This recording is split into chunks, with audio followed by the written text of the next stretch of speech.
But I think what we're seeing in policing is there's a more pressing need around us changing because of what they call the economics of policing and the sustainability, the economics of policing. So the sustainability of our policing model right now is in question across Canada. You're seeing in the States police services go bankrupt. We had two guys. Eh?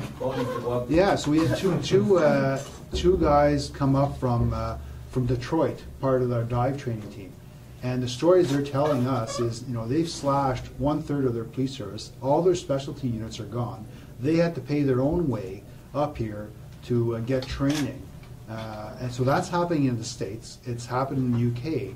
So we have an opportunity here in Canada, and this is an issue that we're working on Canada-wide and in Ontario and in Ottawa, is we're seeing these things take place in the States and overseas. We have an opportunity to mitigate and prevent those things from taking place here in Canada. So we have to be proactive in looking at our services, what we're delivering, and seeing what can we do differently, what can we partner with and collaborate more with partner agencies, because historically policing has been the last resort. We're the ones that are there 24/7.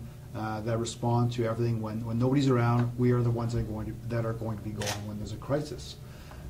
So we've inherited a lot of things, and a lot of issues have taken place in our society that have fallen in the lap of policing. And mental health is one of the examples we talk about. Is the closure of a lot of facilities in our society for mental health, people with mental illness. Has forced people with mental illness to come back to the communities and live in there. And what's happened is that there hasn't been the supports in place for them to manage themselves effectively. So we're seeing a lot more calls for service dealing with people with mental illness in crisis. So what can we